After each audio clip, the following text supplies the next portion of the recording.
Ya silakan siswa untuk mulai. Betul.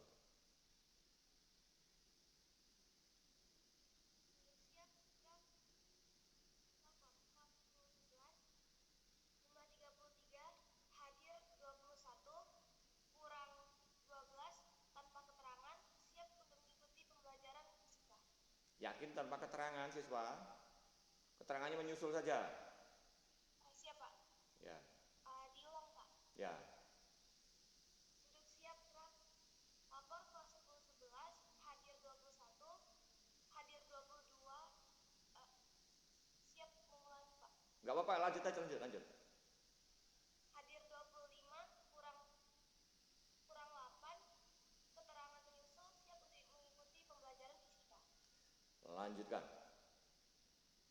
Siap lanjutkan.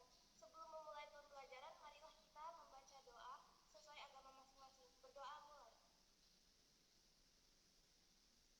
Berdoa selesai. Selamat pagi. Selamat pagi Pak. Ya, selamat pagi. Seperti saya katakan tadi, kita sekarang akan membahas tentang hukum-hukum Kepler tentang gerak planet mengitari induknya. Karena bisa jadi nanti tidak hanya planet yang mengitari matahari, tapi bisa jadi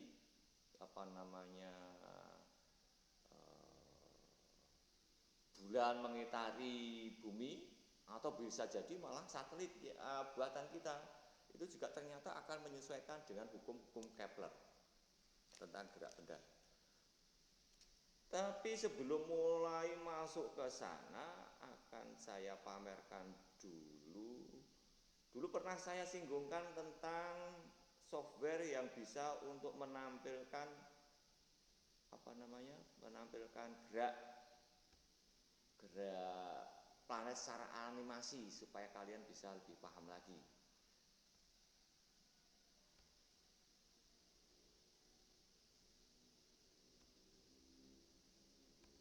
Nah, ini yang dulu. Kita lihat dulu ceritanya. Nah, ini ceritanya gimana sih? Kalau diperhatikan, ini misalnya warnanya saya ganti deh. Warnanya saya ganti supaya nanti bisa ngobrolnya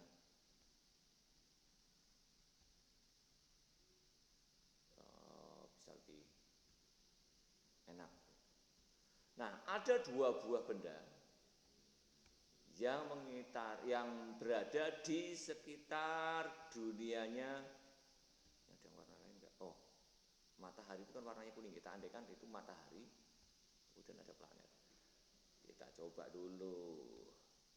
Nah, si biru itu mula-mula sudah saya kasih kecepatan awal, sementara si hijau ini tidak dikasih kecepatan awal.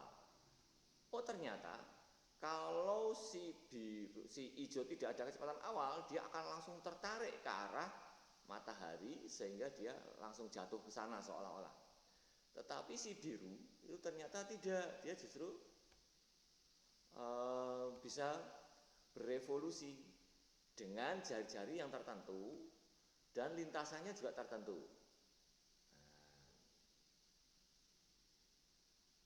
Oke, saya geser-geser lagi supaya kelihatan lintasannya bentuknya kok. Oh, ternyata kayak gitu. Nah, sekarang kalau kamu perhatikan, si biru ini pada saat merevolusi matahari, pada saat ini soalnya paling dekat di sini nih. Nah, ini kan jarak paling dekat. Nah, di sini kan. Dibandingkan dengan ini bandingkan dengan yang di sini. Ini kan jarak paling jauh. Oh, ternyata goyangannya itu beda. Yang pada saat dekat ini jalannya lebih kencang. Yang pada saat jaraknya paling jauh paling pelan. Kenapa bisa kayak gitu?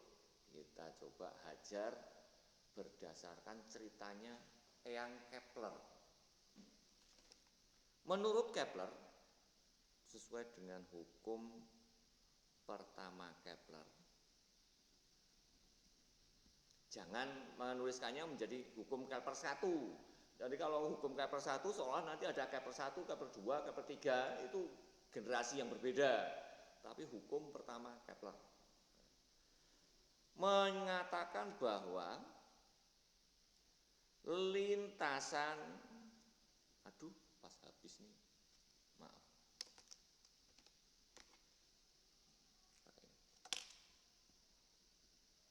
Lintasan orbit planet mengitari matahari berbentuk elips dengan matahari di salah satu titik fokusnya. Ya, saya ulangi. Lintasan orbit planet mengitari matahari berbentuk elips. Berbentuk elips. Saya garis bawahi elipsnya. Dengan matahari di salah satu titik fokus. Nah, ini yang jadi masalah. Loh, kalau gitu yang namanya elips itu gimana sih? Kita balik lagi ke ini tadi. Ini lintasannya bisa di lintasannya ada enggak ya?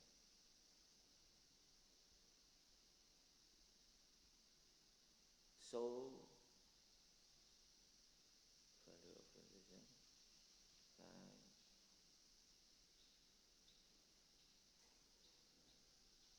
Aduh, enggak ada. Ya udah, kita hajar aja dulu. Nah, ini ternyata termasuk elips juga. Si biru maksud saya, bukan si hijau. Kalau si hijau udah jelas. Kenapa bisa ada disebutkan itu sebagai elips? Karena ada jarak paling dekat dan ada jarak paling jauh. Nah, kalau secara matematisnya bagaimana elips itu? Kalau secara matematisnya yang namanya elips itu kita terpaksa harus pakai jangka. Dari yang mulai sederhana dulu, yang namanya lingkaran. Saya andaikan sekarang kalau misalnya saja ada matahari, matahari itu saya ulangi lagi berwarna kuning, maka saya andaikan ada ini matahari. Kemudian kalau lintasannya adalah lingkaran, lingkaran yang sebenarnya.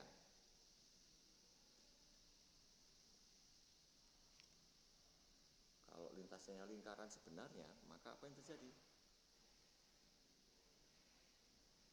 Oh, ternyata kalau lingkaran sebenarnya, maka tidak akan pernah mengalami planet itu ada posisi terjauh atau terdekat.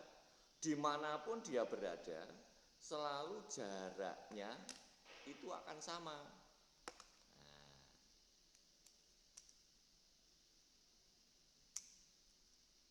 Jarak terhadap matahari akan sama. Jadi kalau dia jari-jarinya bukan elips tapi lingkaran, maka ini adalah jari-jari orbit. Dan itu R orbitnya akan sama terus.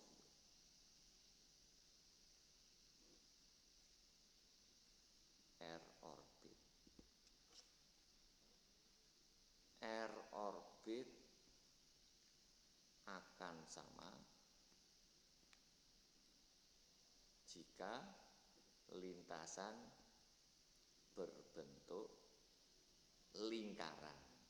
Nah, padahal kenyataannya tadi di animasi lintasannya tidak sama terus-menerus, tetapi benjol gitu seolah-olah. Nah, benjol itu bahasa matematisnya adalah elips. Sekarang kita coba bikin elips. Caranya adalah begini. Kita tentukan dulu titik fokusnya. Yang namanya elips itu ternyata memiliki dua buah fokus. Nah, saya andaikan titik fokusnya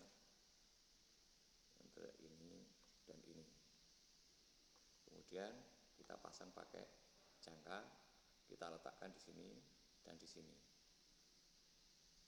Kayak gini. Kelihatan enggak? Kayak gitu ya. Kemudian sebelumnya saya pasang pakai tali dulu. Nah, tali ini fungsinya buat apa? Dia seolah-olah menggambarkan posisi lintasannya. Atau garis lintasannya dibikin. Aduh, kok lepas? Aduh, saya ulangi. Gak pakai yang kecil aja supaya enak.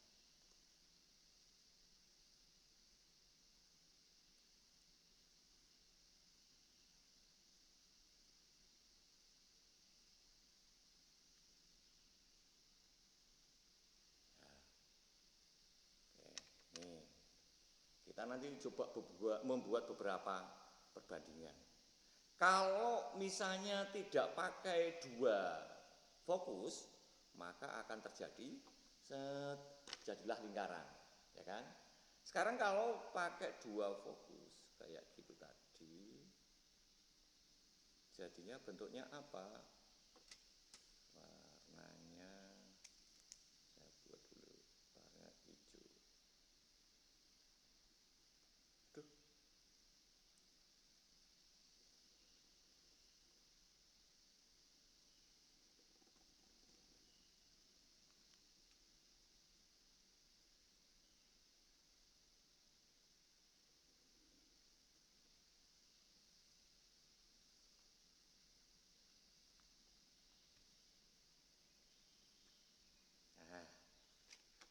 Sayangnya bentar, terlalu besar, lingkarannya terlalu besar. Saya kecilin lagi.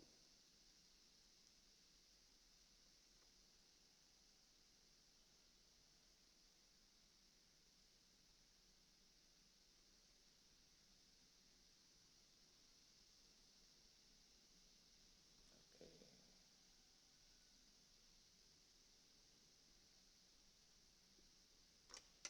Ganti.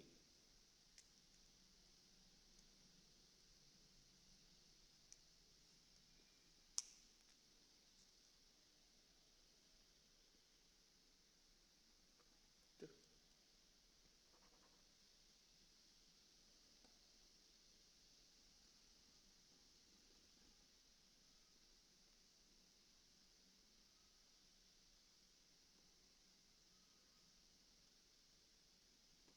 Aduh, ternyata ribet.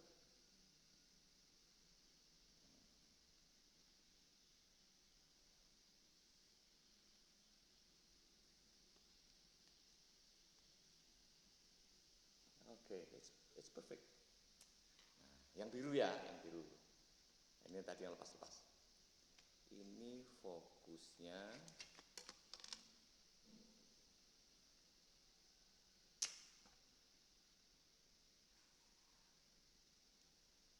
Fokus 1, F1, F2. Nah, kemudian kita hajar lagi.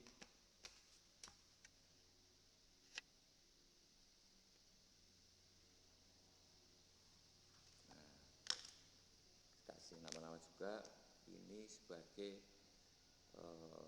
pusat elips.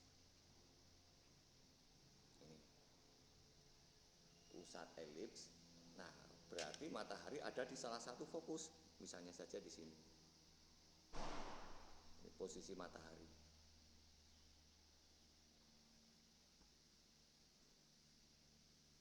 Oke, supaya lebih yakin lagi, kita bikin lagi dengan jarak fokus yang berbeda. Jarak antar fokusnya kita bikin beda lagi.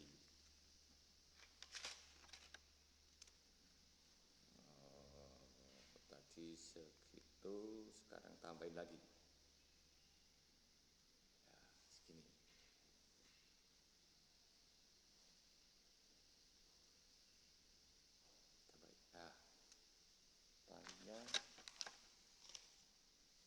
talinya masih sama diameternya, tetapi fokusnya ternyata sekarang kita ubah lagi.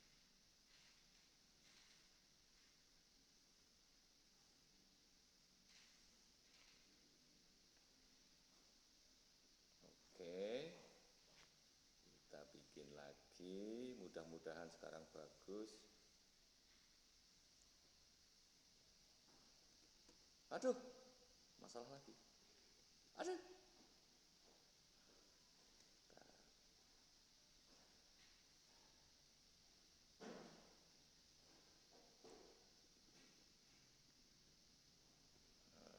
Oke, that's it. Aha.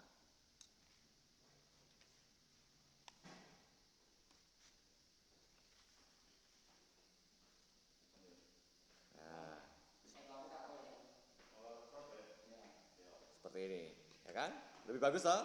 Waduh, sayang di sini. Oke. Kalau diperhatikan, saya dapatkan di sini F1. Apanya? Oh, gitu.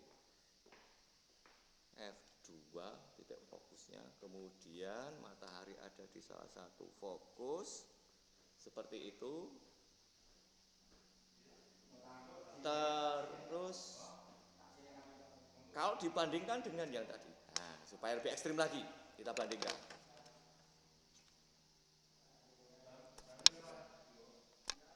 Lingkaran itu jarak orbitnya akan selalu sama terus. Kalau elips ternyata lebih benjol.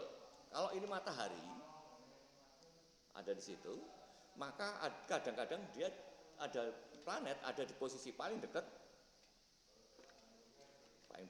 di sini bisa jadi, tapi bisa juga berada di jauhnya itu ekstrim gitu. Jadi ini planet, ini bisa jadi ekstrim di sini.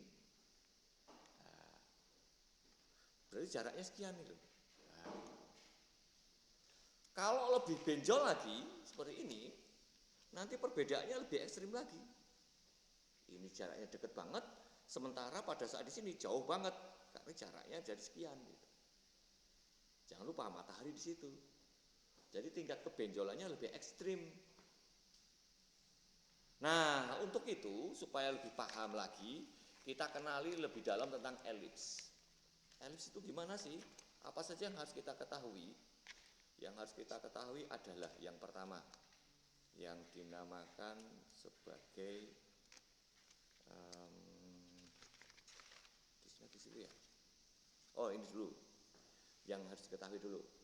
Jarak terdekat planet terhadap matahari ini disebut posisi perihelium. Ini perihelium.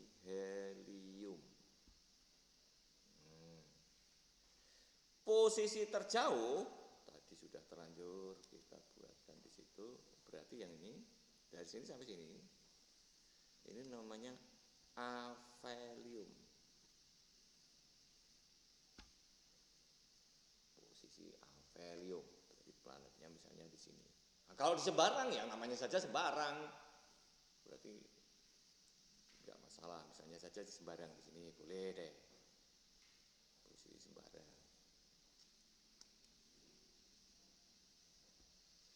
Nah, ada lagi yang menarik di elips itu, ya, apakah adalah jarak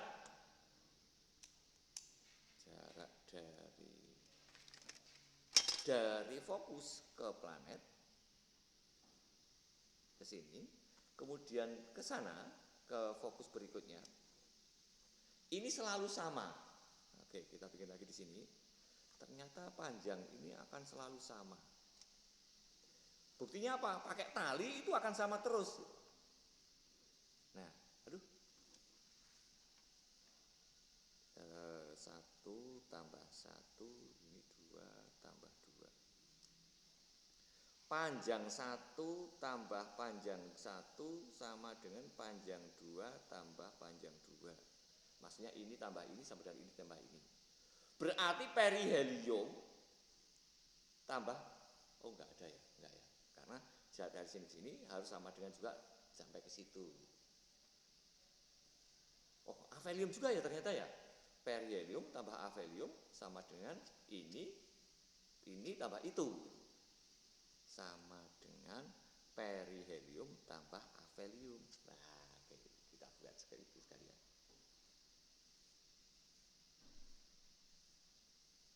Nah, tapi ini belum apa namanya? Belum sepenuhnya membahas elipsnya nih. Terus yang elipsnya itu yang bagaimana? Kita buka lagi. Elipsnya itu yang mana sih? Tadi sudah disinggungkan bahwa ini adalah pusat elips. Di tengah-tengahnya di sini, tapi matahari bukan di tengah-tengah. Matahari di titik fokus salah satunya, mau F1 atau F2 terserah. Nah, di elips itu ada besaran-besaran yang kalian harus pahami adalah yang pertama disebut sumbu semi mayor. Adalah dari pusat elips sampai di sini, ini disebut sumbu semi mayor. Maaf, harusnya digandeng ya. Sumbu semi mayor dari pusat elips sampai di ujung sana atau di ujung sini. Biasanya simbolnya huruf A. Simbolnya A kecil. Dan sumbu semi mayor ini yang kemudian juga dikatakan sebagai jari-jari orbit rata-rata.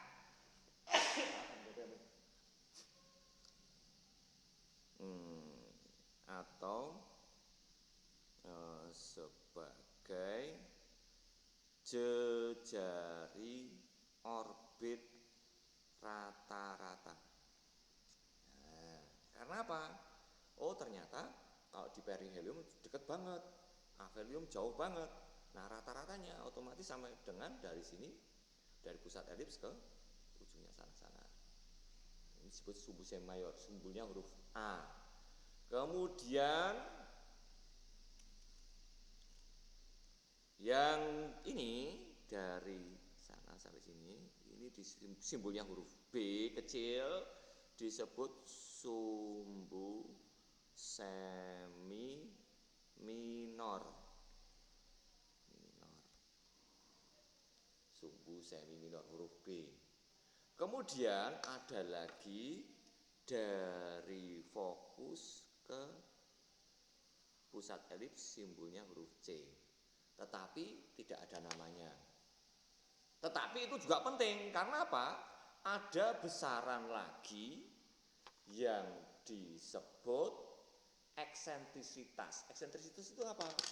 Eksentrisitas simbolnya huruf E. Eksentrisitas adalah perbandingan P sama dengan perbandingan C per A. Nah, ini malah masalah nih.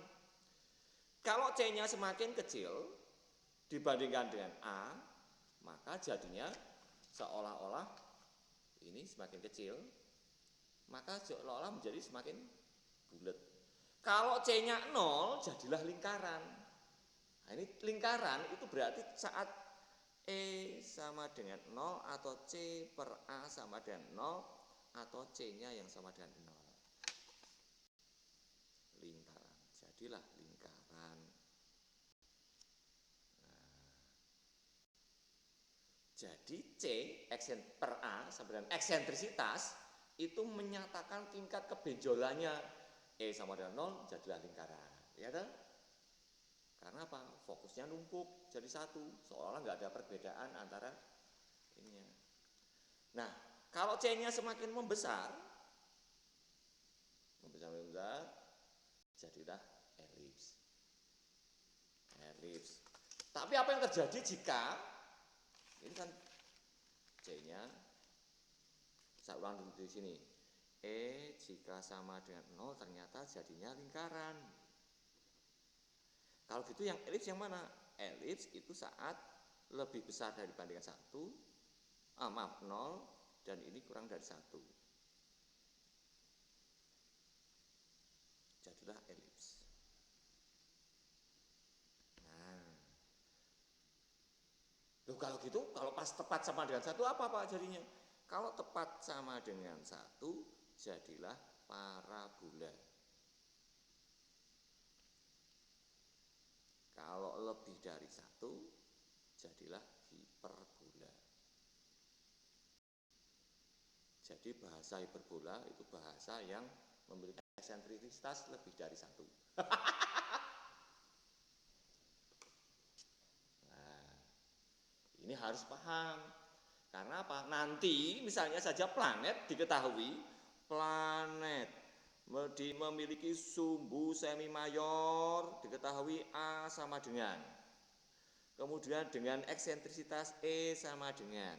Kalau bumi misalnya, bumi A sama dengan 1 astronomic unit. Astronomic unit. Apa itu astronomic unit? Ini adalah satuan jarak rata bumi matahari. Nah, ini 1 astronomic unit. Nah, bumi itu memiliki sentrifugas berapa? 0, sekian. Maaf, saya nggak hafal kalau itu. Nah, kalau misalnya Merkurius, E-nya mendekati 0. Karena dia paling dekat dengan matahari, paling kecil juga, bukan paling kecil. Kalau paling kecil Pluto, kalau dia masih dianggap sebagai planet. Nah, seperti itu. Ini yang harus tahu. Jadi yang diketahuinya bukan sumbu semi mayor dan semi minor, tetapi justru sumbu semi mayor dan eksentrisitas. Karena dari sini nanti kamu bisa mencari macam-macam halnya. Jadi yang diketahui justru eksentrisitasnya. Kalau gitu eksentrisitas itu apa? Anggap saja ini kayak tingkat kebenjolan. E-nya semakin mendekati, semakin besar, maka dia semakin benjol kayak gini. Ini kan lebih benjol dibandingkan yang sebelumnya. Nah, yang ini lebih mendekati lingkaran. Nah, ini lebih benjol. Jadi jarak periheliumnya semakin dekat. Bisa diterima guys? Lu? Ya. Ini mulai banyak banyak informasi yang harus diberikan sehingga kalian harus memperhatikan betul-betul. Kalau tidak ada pertanyaan, saya lanjutkan dengan hukum kedua Kepler. Hukum kedua Kepler. Nah, ini menyatakan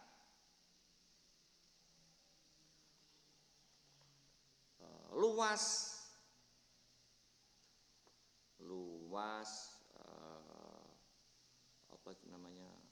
lintasan yang disapu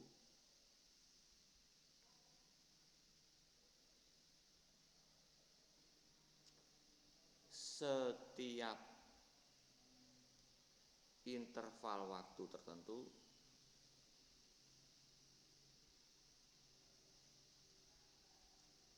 besarnya tetap. Nah, luas lintasan yang disapu setiap interval waktu tertentu besarnya tetap. Ini kan masih bahasa Indonesia nih. Ini kalau diungkapkan dalam bentuk bahasa matematisnya, lintasan luas lintasan itu kan A. Luas lintasan.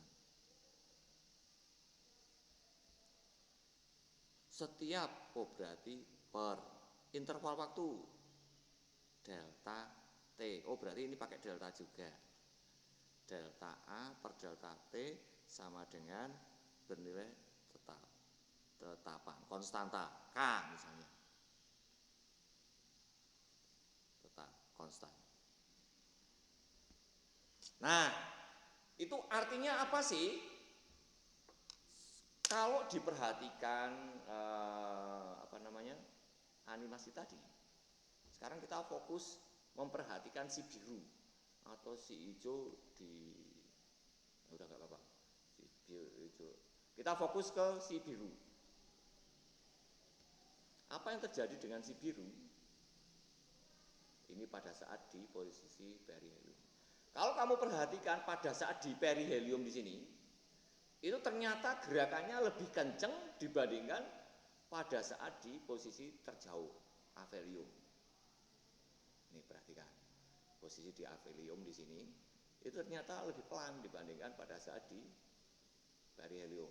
Atau kita coba lagi, digeser lagi, bisa ekstrim enggak ya?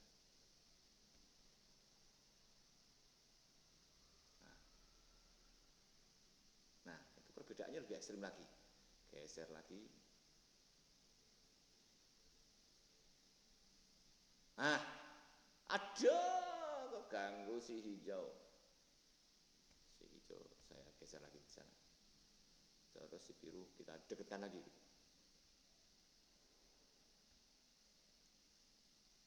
Nah, ini lebih ekstrim lagi. Oke. Kita dekatkan lagi. Nah, oh ternyata artinya bahasa fisikanya adalah jika, sambil digambar aja deh supaya lebih paham lagi. Sambil digambar lagi, kita bikin elips lagi supaya bisa lebih paham. Sekalipun dari animasi pun sudah paham, tapi kalau digambar saya yakin akan lebih paham lagi.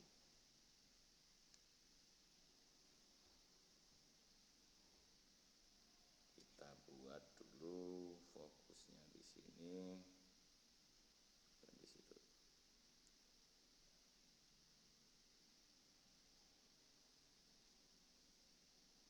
Ini fokus. Kita gambar lagi. Sekarang yang pakai yang kuning. Oops.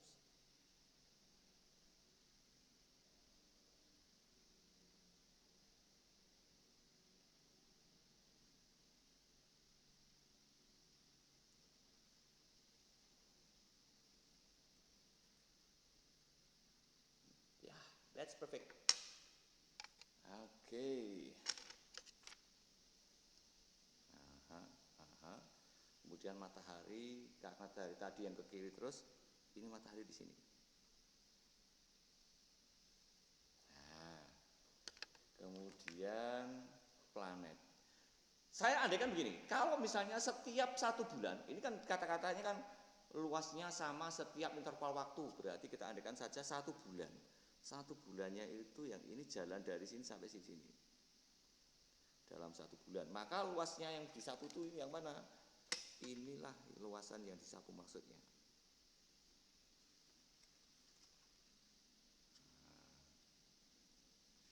Luasan ini yang disapu. Ini harus sama untuk interval waktu yang sama. Oke, kalau gitu bagaimana pada saat dengan kalau planet ada di sini? Otomatis kalau planet ada di situ, luas yang disapu juga harus sama.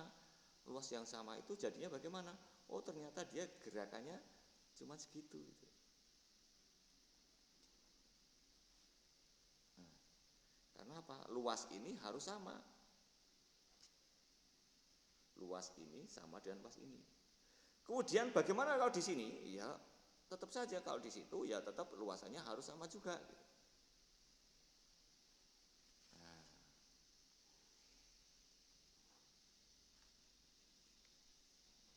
ini jadi masalah. Bahasa matematisnya bagaimana?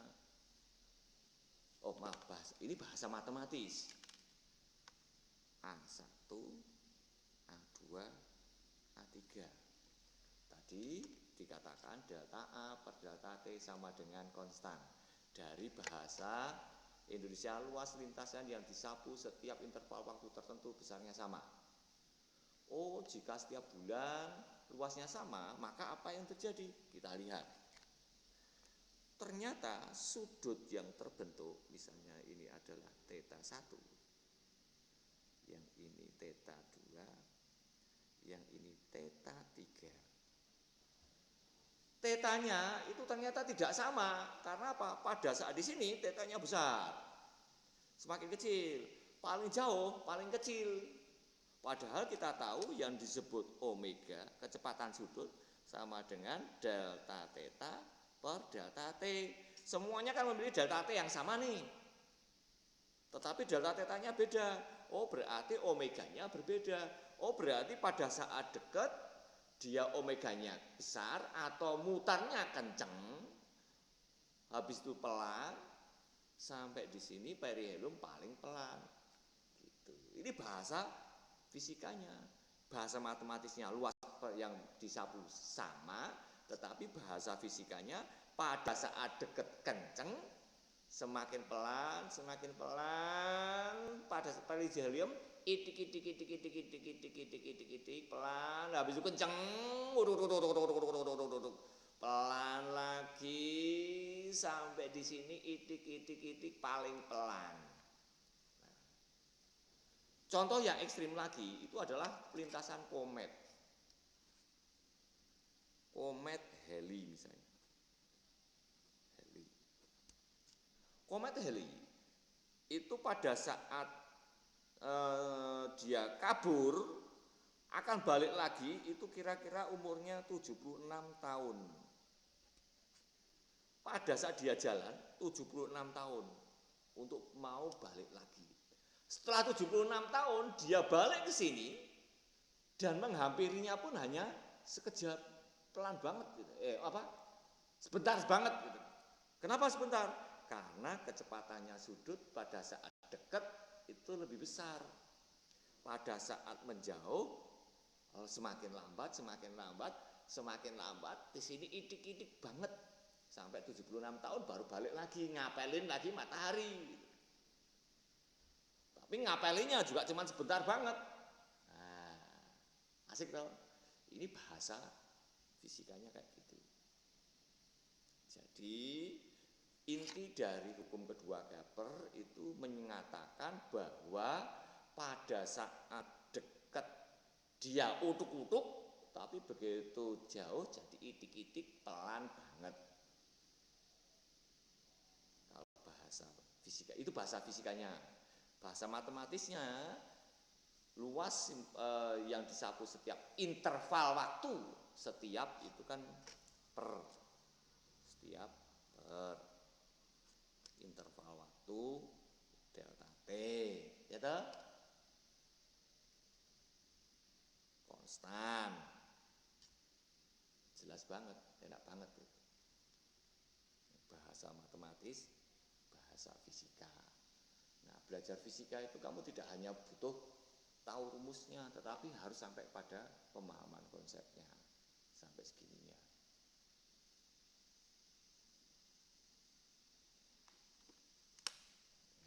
Asik dong.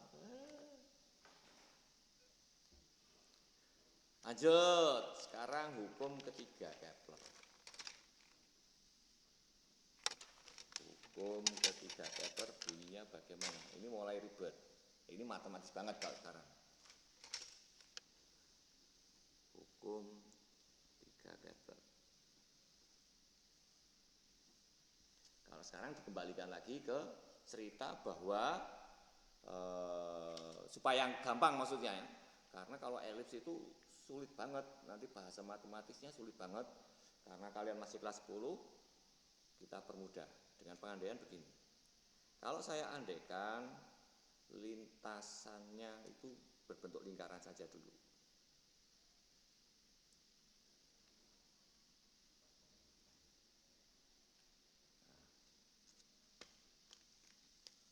Lintasan ini matahari. Aduh, maaf planetnya tadi yang hijau ya.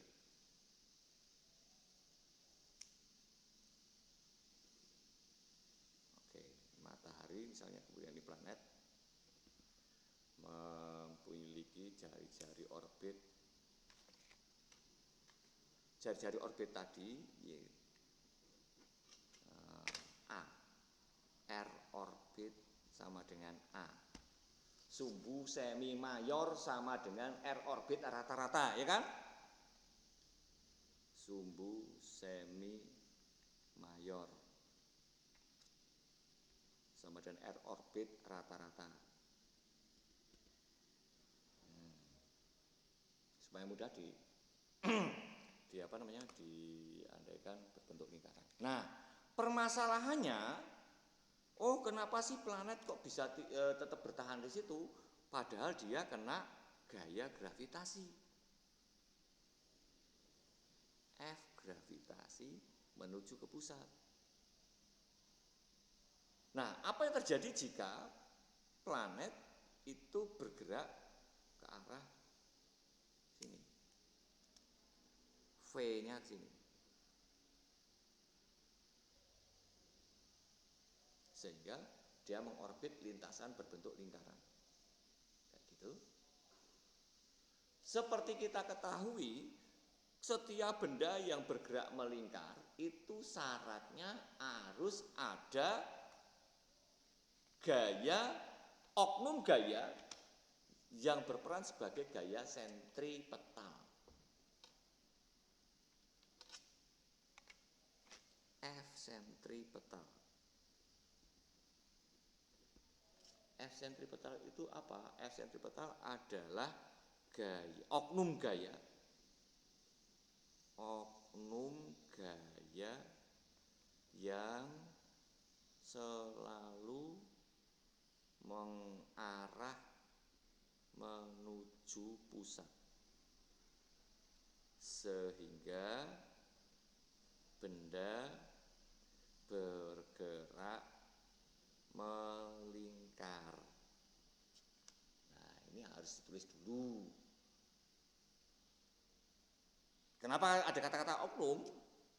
Karena banyak gaya, tetapi khusus yang namanya sentripetal itu arahnya selalu menuju pusat, dan dia yang menjadi pemeran utama terjadinya lintasan melingkar. Nah, sekarang kita lihat apa yang terjadi di kasus kita. Ternyata F gravitasi itu selalu menuju ke pusat juga. Misalnya pada saat di sini atau di sini, arah gaya gravitasinya juga ternyata menuju ke matahari. Berarti ini F gravitasi itulah yang berperan sebagai F sentripetal. Kalau gitu, kesenggol.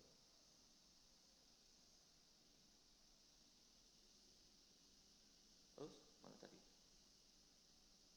Maaf, kesenggol. Ya. Kalau gitu, karena gaya gravitasi selalu menuju pusat, maka yang berperan sebagai gaya sentripetal adalah F gravitasi. Nah, sekarang kita bisa menghajar. Karena gaya gravitasi, kalau perlu kita tulis, karena F gravitasi berperan sebagai F sentripetal, maka ya F sentripetal sama dengan F gravitasi. F sentripetal itu apa? M V kuadrat per R, F sentripetal sama dengan, atau M kali omega kuadrat R. Sementara F gravitasi sama dengan G besar M matahari M planet per R kuadrat. Ya sudah, kalau gitu disamakan saja. Kita hajar samakan. Tapi karena nanti urusannya ada periode dan lain-lain, berarti kita pilih yang ini. Karena yang berputar mengorbit adalah planet, maka kita langsung hajar saja. M planet kali omega kuadrat R sama dengan G besar massa matahari massa planet per R kuadrat. Oh, di kiri ada M planet, yang di kanan ada M planet, bisa dicoret. Oh, ternyata nggak pengaruh gitu, mau planetnya apapun nggak pengaruh. Sehingga, omega itu apa sih? Omega sama dengan, tulis di sini, omega sama dengan apa? Theta per T. Ya kah? Ya. Sama dengan 2 pi per T-nya periode. Ini kalau satu putaran, ini kan satu putaran 2 pi.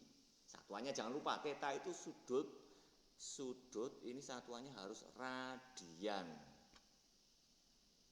Ini periode.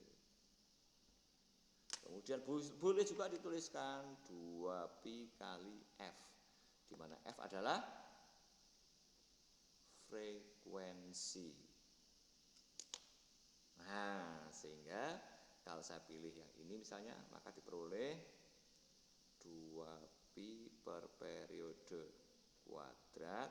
Di sini ada R, pindah ke kanan menjadi ikut di bawah, menjadi sama dengan G massa matahari per R kuadrat.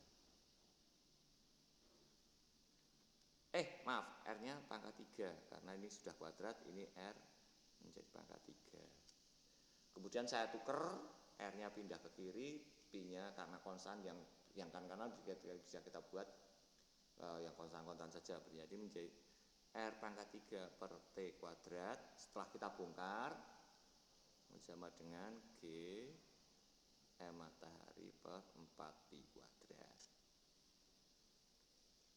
Nah, R itu kan tidak lazim pada saat kita ngomongin tentang planet, berarti itu kita ganti menjadi A pangkat 3 per T kuadrat sama dengan G massa matahari per 4 pi kuadrat. Nah, sekarang kita coba artikan. Oh, ternyata semua planet yang mengorbit matahari memiliki A kuadrat per T pangkat 3, A pangkat 3 per T kuadrat sama semua. Karena apa? Di sini tergantung massa matahari. Atau dibalik, kita juga bisa menimbang matahari.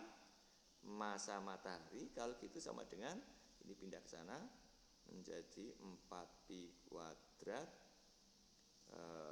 ada A pangkat 3 per T kuadrat per G besar.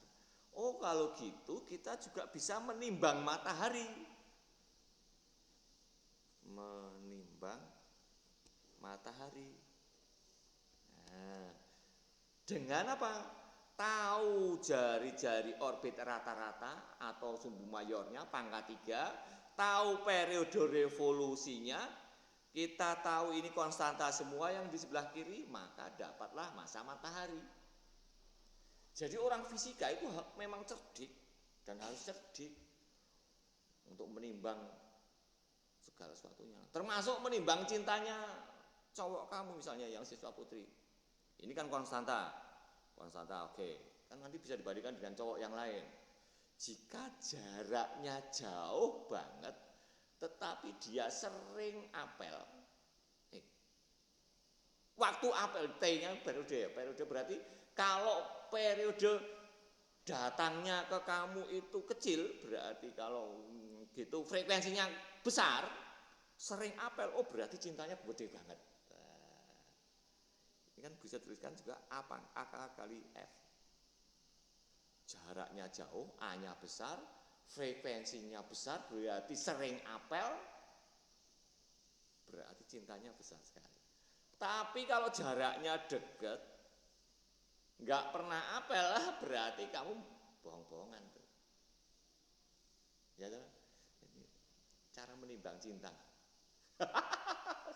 Bahasa fisikanya, cara menimbang cinta. Nah, ini kan kalau matahari. Bagaimana kalau bulan? Sama ternyata. sekarang kalau misalnya saja ini sekarang menjadi bumi maksud saya, kemudian ini bulan atau satelit, maka ceritanya sama persis, cuma bedanya menjadi istilahnya yang berbeda.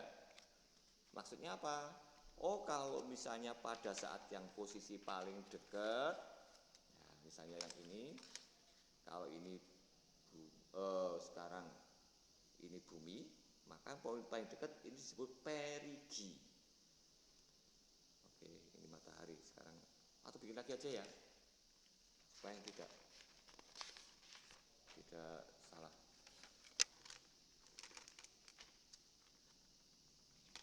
Kalau langsung bisa nggak? Jelek.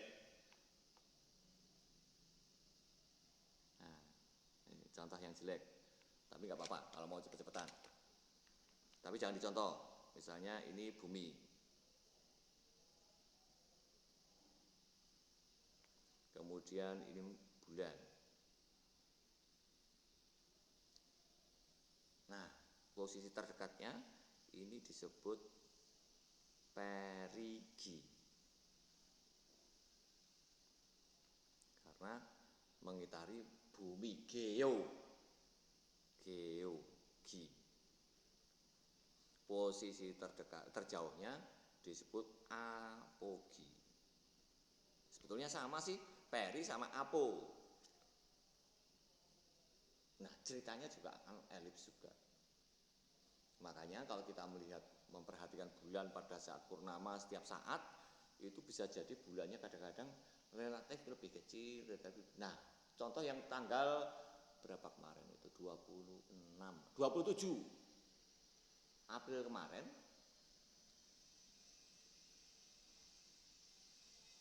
itu sempat bulan itu posisinya deket banget, makanya dikatakan bulan dalam posisi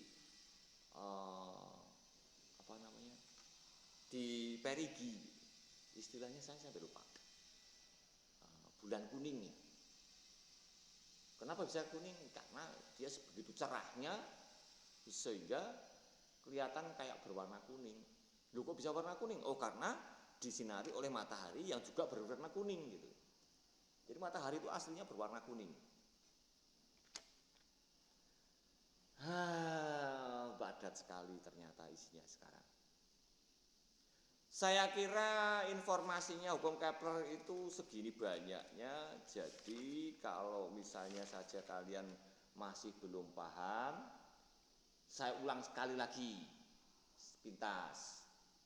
Hukum pertama Kepler menyatakan lintasan orbit planet mengitari matahari berbentuk elips dengan matahari di salah satu titik fokus. Ini yang harus digarisbawahi. Lintasannya elips harus ada titik fokus. Kenapa harus kata-kata kayak gini? Karena supaya kamu tidak terjerembab ke dalam lembah kesalahan. Karena apa? Yang namanya elips yang berwarna biru, ini ada pusat elips, ada dua fokus. Nah, matahari itu di salah satu fokus, bisa di sini atau yang di situ, tergantung kamu pengamatannya.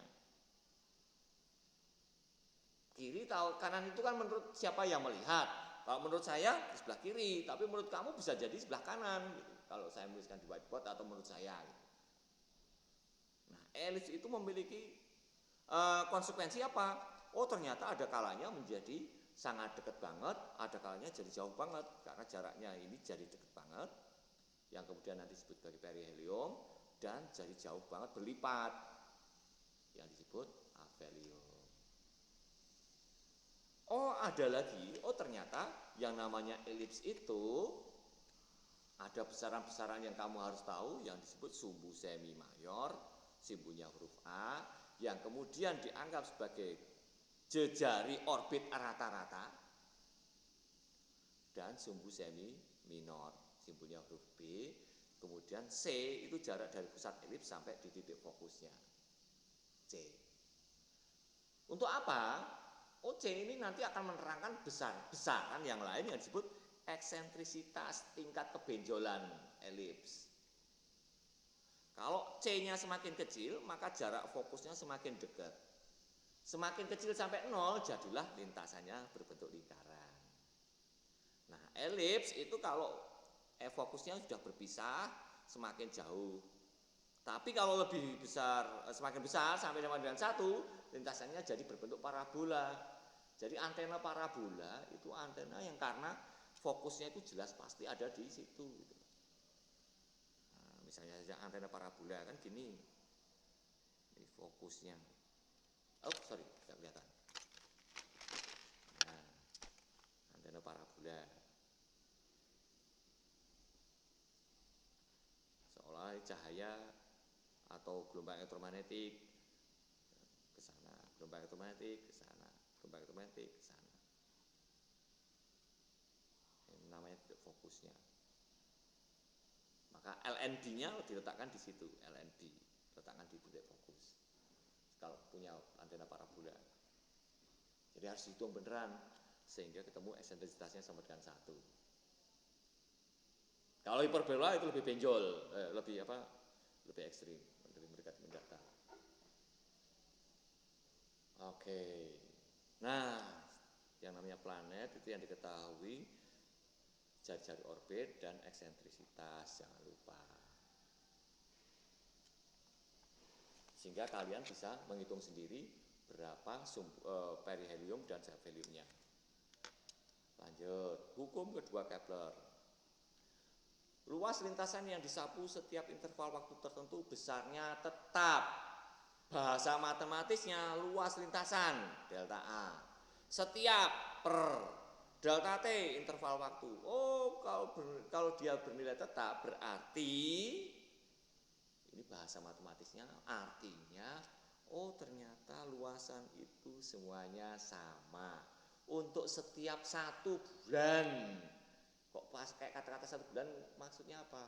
Seolah-olah mengatakan intervalnya sama, intervalnya setiap 1 bulan. Ngefeknya apa? Kalau luasannya sama karena dia dekat otomatis sudut yang terbentuk berbeda. Kalau sudutnya berbeda, otomatis omeganya berbeda. Di sini omega 1, ini omega 2, omega 3. Omega 3-nya lebih kecil. Berarti muternya lebih lambat. Berarti di sini itik-itik pelan banget. Tapi pada saat dia menghampiri di sini, kenceng banget, omeganya besar. Semakin kecil, paling kecil di sini. Makanya kayak komet Halley. Pada saat dia kabur, lama banget, balik setelah 76 tahun, itu pun mampirnya hanya sebentar.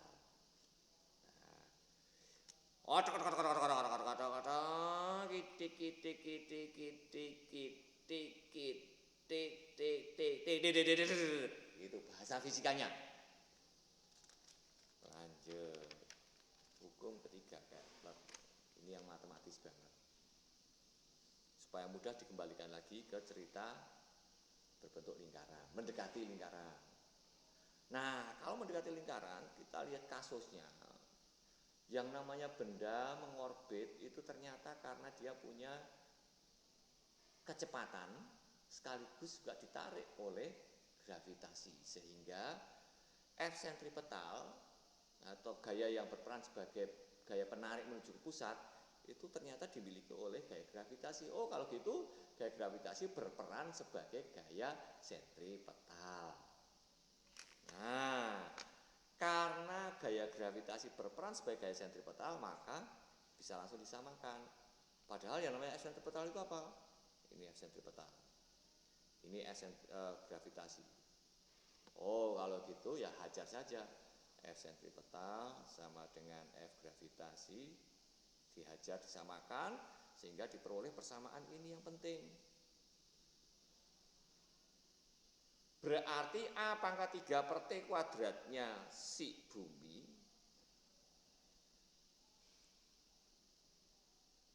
akan sama dengan semua planet yang lain. Berarti misalnya A pangkat 3-nya per T pangkat 2-nya Jupiter juga sama. Bahkan Pluto sekalipun sudah tidak dianggap sebagai planet pun juga sama, karena sama-sama mengitari matahari. Jadi semua orbit planet yang mengitari matahari, semua anaknya matahari itu memiliki A pangkat 3 per T kuadrat sama. Juga komet. A pangkat 3 per T kuadratnya komet. Komet apapun, asal dia masih anaknya matahari. Oh, dari sini juga kita bisa menimbang matahari dengan mengetahui atau mencari besarnya A per T kuadratnya. Kasih tahu. Jadi ini kunci dari hukum Kepler. Oke, terima kasih atas perhatiannya karena waktunya sudah habis. Saya sukan sekian dulu.